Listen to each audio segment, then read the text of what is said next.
Your spark isn't something you find, it's something you uncover. The difference between a life that feels empty and a life that feels alive is often just one spark.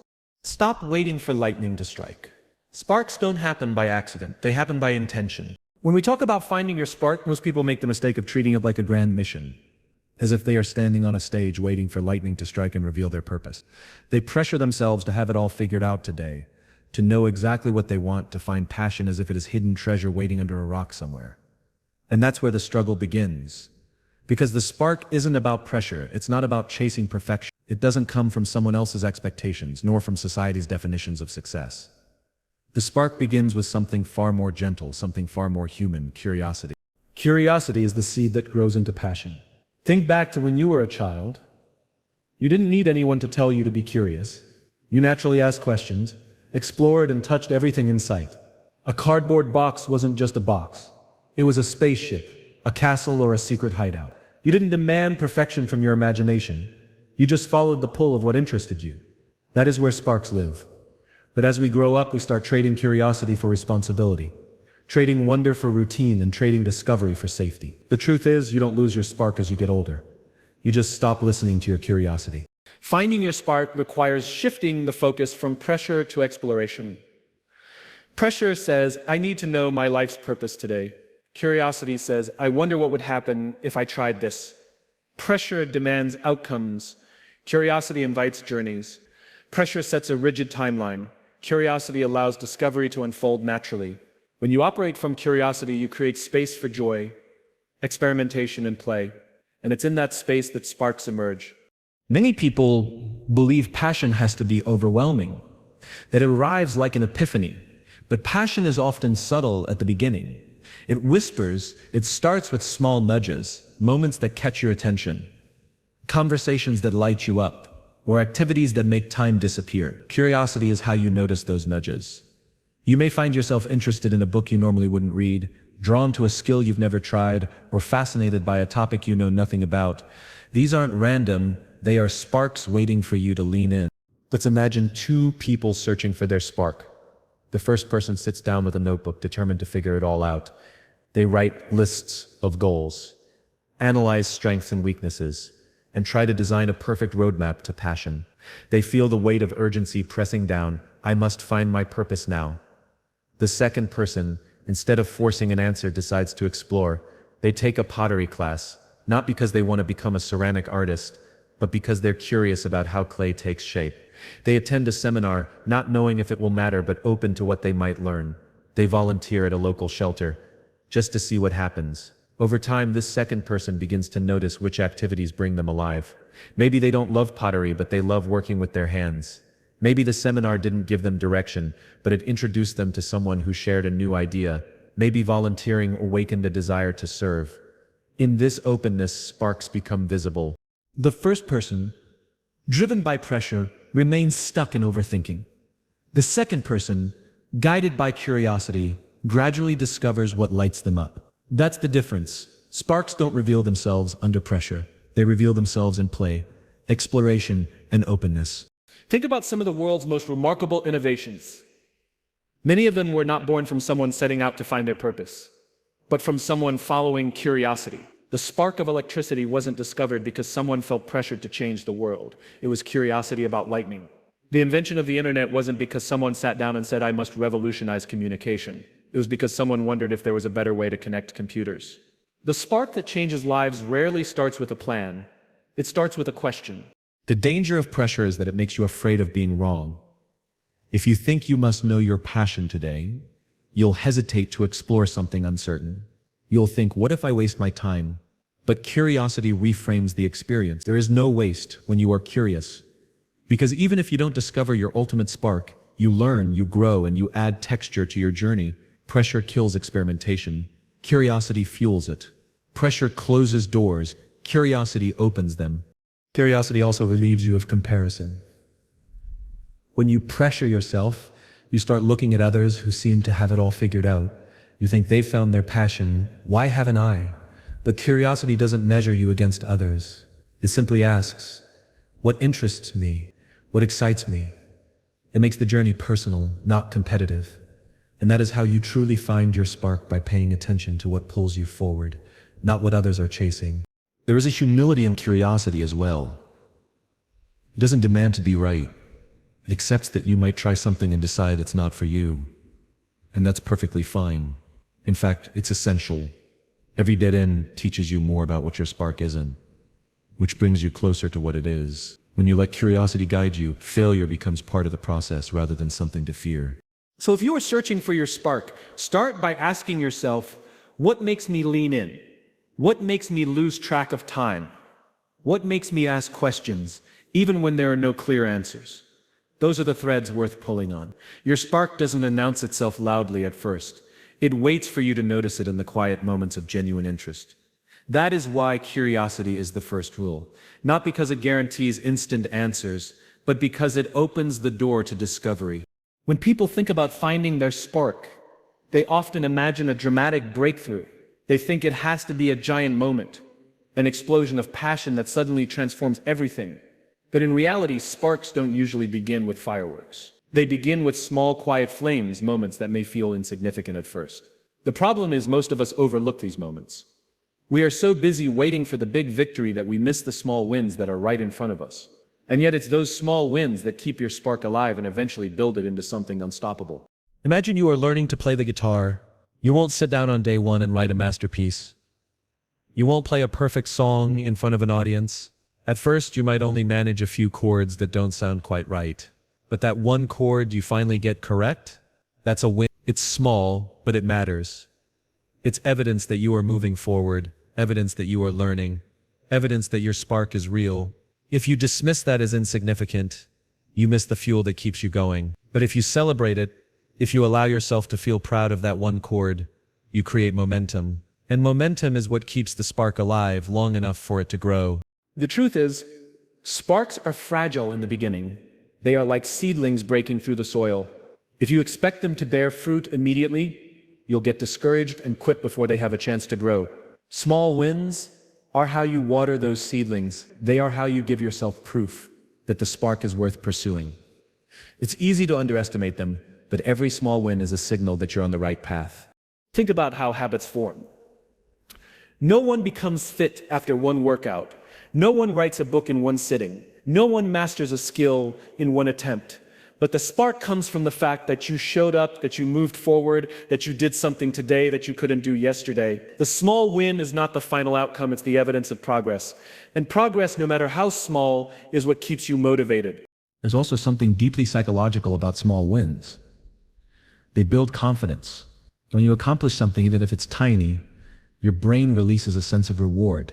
That feeling becomes addictive, and it drives you to keep going.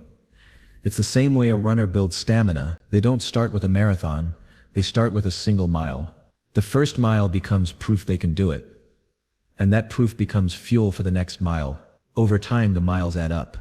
The same principle applies when finding your spark. Every small win is proof that you are capable, proof that you are progressing, proof that your spark is worth chasing. The danger is that many people dismiss these wins because they seem too small. They think, this doesn't matter, this isn't enough. But that's the very mindset that extinguishes sparks. If you only value the final destination, you'll miss the beauty of the journey. If you only celebrate the big moments, you'll never make it past the early stages. Small wins are not just stepping stones, they are the journey itself. They remind you that you are alive, that you are learning, that you are becoming. Consider a story of someone starting a new business. On the first day, they might only get one customer. Just one. In the grand scheme of things, that doesn't sound like much. But that one customer is everything. It's proof that someone believes in what they are offering. It's proof that their idea has potential. If they dismiss it as too small, they lose motivation. But if they embrace it as a win, it becomes fuel. That one customer becomes 2, then 5, then 10. Over time, the small wins add up to something big. This principle applies to every area of life. A writer who finishes one page, a student who learns one new concept, a musician who plays one new chord, a person on a journey of health who makes one better choice today than yesterday. These are not trivial. These are the sparks. And when you embrace them, you keep your momentum alive. Embracing small wins also teaches you patience. We live in a world of instant gratification. We want results now. But sparks don't work that way. They grow slowly, like embers that need time to catch fire. When you learn to value the small steps, you stop rushing the process. You begin to appreciate the journey for what it is. You learn that the spark is not about one dramatic moment. It's about a series of small, meaningful steps that build into something extraordinary. There's also a shift in perspective that comes with embracing small wins. It allows you to see success in the present rather than always pushing it into the future. If you only see success as the final outcome, you'll always feel like you're not there yet. But if you see success as every small step forward, you realize that you are already succeeding right here, right now. That mindset keeps your spark alive because it turns the journey itself into a source of fulfillment. Another reason small wins matter is because they create resilience when challenges come, and they will. It's the memory of those small wins that keeps you going. You remind yourself, I've done this before. I've made progress before. I can do it again. Small wins become anchors you can hold on to when the journey gets hard. They become evidence that your effort is never wasted. Finding your spark is not about one big victory. It's about hundreds of small victories that, when added together, create something much bigger than you imagined. Each win is like a drop of water filling a bucket. At first, the drops don't look like much, but over time, they add up. And one day you look back and realize the bucket is full, not because of one giant pour, but because of thousands of small, consistent drops. No spark can survive in isolation. A spark needs oxygen, it needs fuel, it needs the right environment to keep burning. The same is true for your personal spark. You might discover something that excites you. You might feel the beginning of passion forming. But if the people around you are constantly draining your energy, doubting your vision, or dismissing your efforts, that spark can fade before it ever grows into a flame. Who you surround yourself with shapes, whether your spark thrives or whether it gets smothered. Energy is contagious. When you spend time with people who are optimistic, driven, and curious, you feel lifted. Their energy doesn't just motivate you, it gives you permission to believe more in yourself. On the other hand, when you surround yourself with negativity, doubt, or apathy, it seeps into your mindset. Over time, even the strongest sparks can be extinguished when they are trapped in the wrong environment. That is why one of the most important rules for finding your spark is to choose your circle wisely. Think about the way you feel after leaving a conversation with certain people. Some people leave you drained, as if they've taken energy from you. Others leave you inspired, as if they've given you more energy than you had before. That is not an accident. That is the power of energy exchange. The people you allow into your circle play a direct role in the growth of your spark. If your spark is still small, it is even more vulnerable. Just like a young plant needs sunlight, water, and protection, your spark needs support, encouragement, and belief. When you are finding your spark, you are in a delicate stage of discovery. You may not fully believe in yourself yet. You may not know if your idea, your dream, or your passion is strong enough. In that fragile state, the voices around you matter more than you realize. A single word of encouragement can make you take the next step. A single word of doubt can make you stop altogether. This is why your environment is not neutral. It is either helping your spark grow or it is slowly suffocating it. Surrounding yourself with energy doesn't mean everyone in your life has to share your passion. It doesn't mean they need to walk the same path as you. What matters is that they bring energy that fuels you instead of draining you. Maybe they inspire you with their own discipline. Maybe they challenge you to think differently. Maybe they simply support you with genuine encouragement. That energy is oxygen for your spark. History is full of examples of people whose sparks were amplified by their circle. Consider the creative explosion of the Renaissance.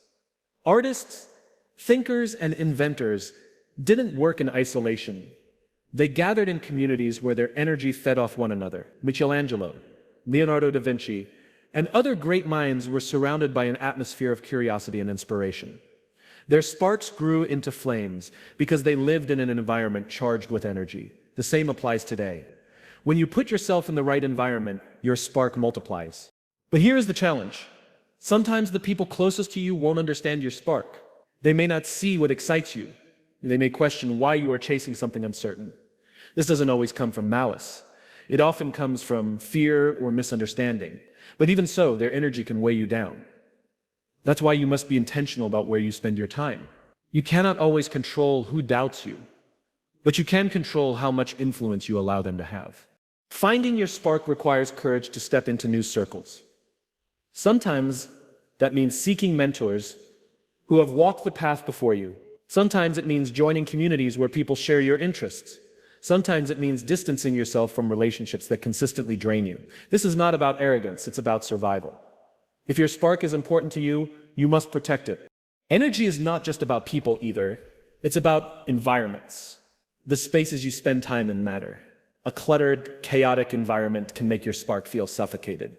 A calm, inspiring environment can make your spark feel alive. Pay attention to the energy of the spaces you occupy, the content you consume, and the conversations you engage in. They all play a role in whether your spark grows or fades.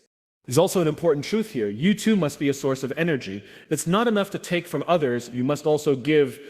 When you become someone who uplifts, encourages, and inspires, you naturally attract people who do the same. Your spark grows not only because you are surrounded by energy, but because you are contributing to it. Energy exchange is mutual. The more you give, the more you receive, and the more your spark thrives. Surrounding yourself with energy also teaches you resilience. Even with the right people around you, the journey to finding your spark will include setbacks. You will have days of doubt and days when your flame feels weak, but when you are connected to people who remind you of your strength, who believe in you even when you don't, you find the resilience to keep going. Their energy becomes a reminder that your spark is worth protecting. Think of a fire. One log on its own will eventually burn out. But when logs are placed together, the fire feeds on itself, each log fueling the others. That's what happens when you surround yourself with energy. Your spark combines with the sparks of others, and together the flame becomes much stronger than it ever could be alone.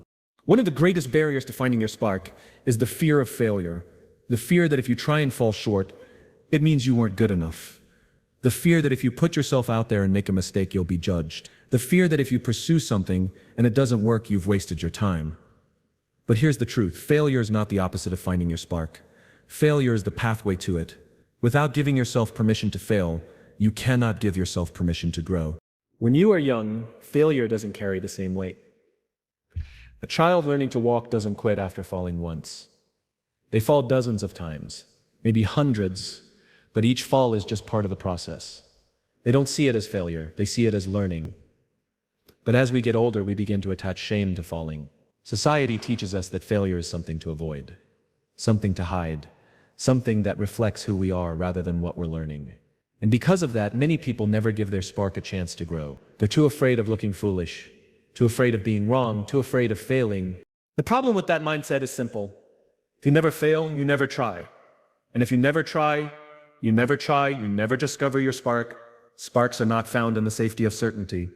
They are discovered in the messiness of exploration. Every attempt, even the ones that don't work, brings you closer to understanding what lights you up. Failure is not a dead end, it's a stepping stone.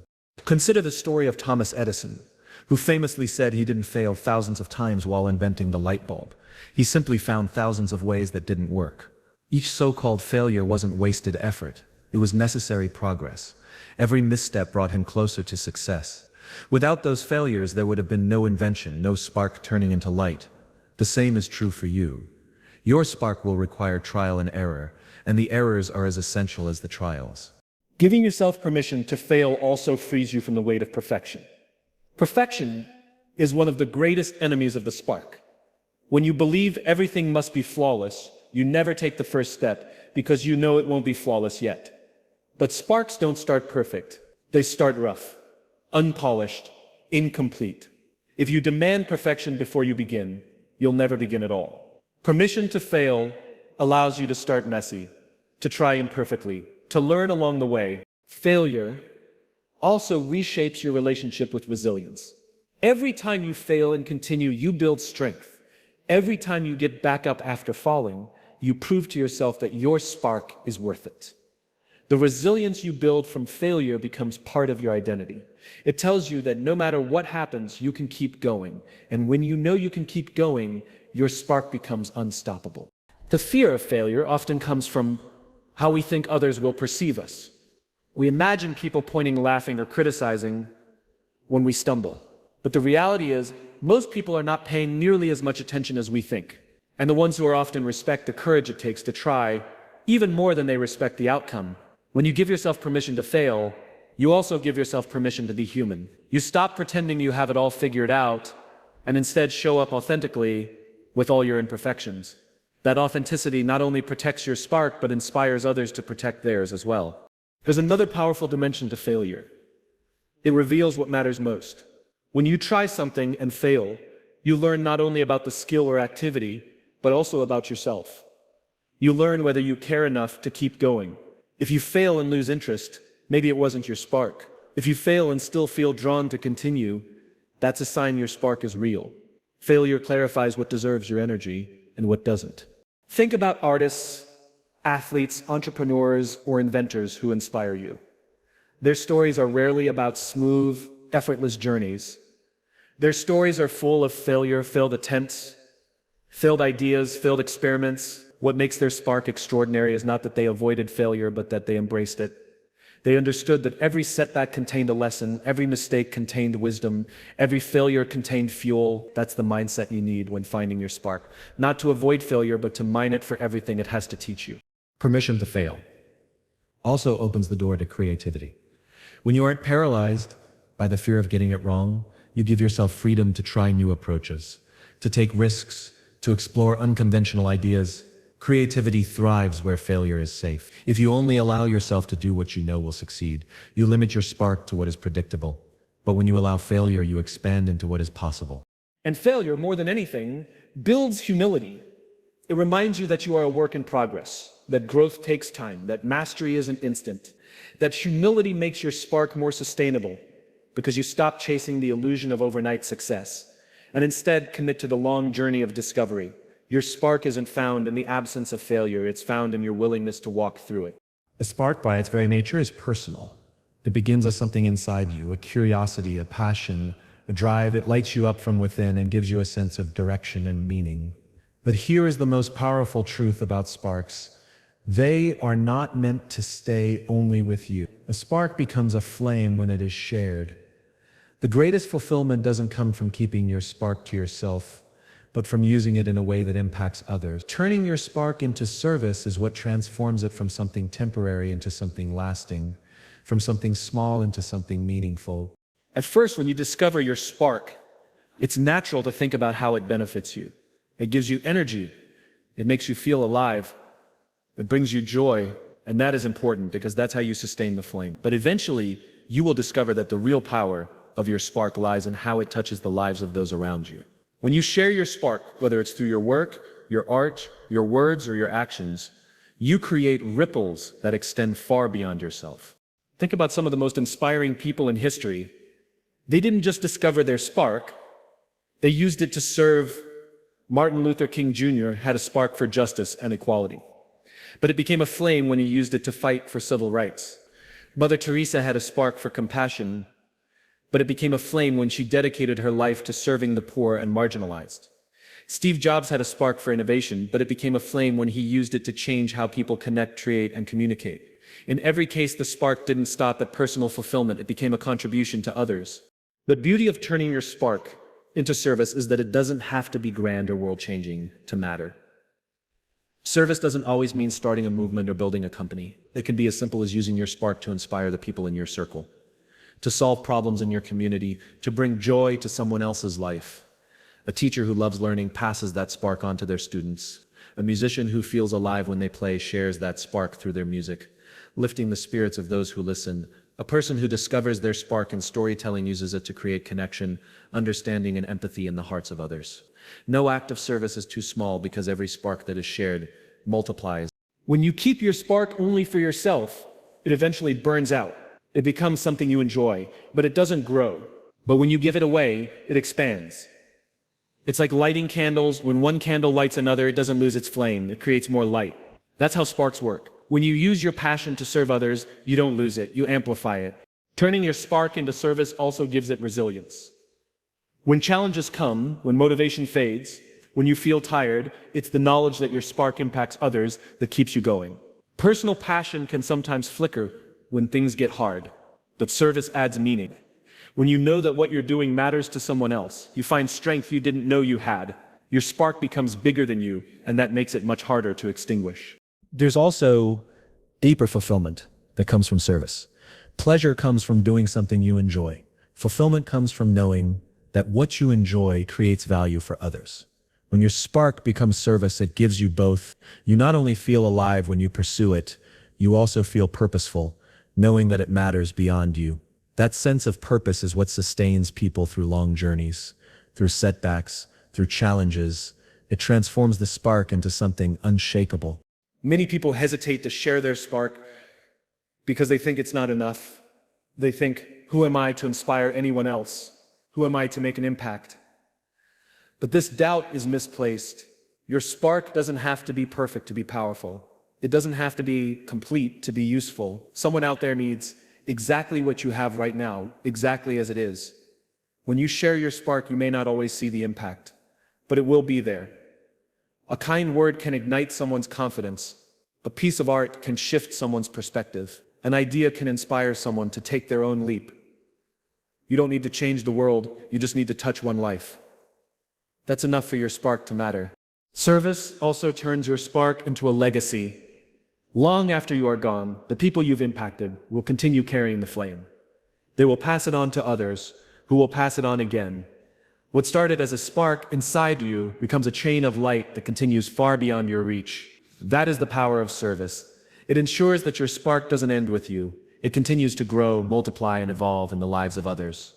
Even in small, everyday actions, service keeps your spark alive.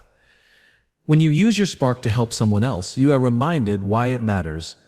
You see the reflection of your passion in their gratitude, their growth, their joy. And in that reflection, your spark burns brighter. It's a cycle. You give, it grows. It grows, you give more. That is how passion transforms into purpose, and how a spark transforms into a flame that never goes out. Finding your spark is not about one dramatic moment of revelation. It's not about waiting for lightning to strike or for life to hand you a perfectly packaged purpose.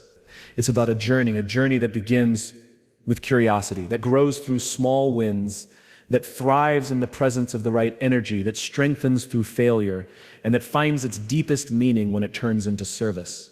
Each rule is not separate from the others. They connect, they build on one another, they create a path. Curiosity opens the door. Small wins keep you moving forward. Surrounding yourself with energy fuels your growth. Giving yourself permission to fail teaches you resilience, and turning your spark into service transforms it into something greater than yourself. Together, they remind us that a spark is not fragile if we nurture it, protect it, and share it. A spark is not temporary when it becomes a source of light for others. Your spark is not hidden somewhere far away. It is already inside you. It's waiting for you to pay attention, to give it space, to feed it with effort and belief.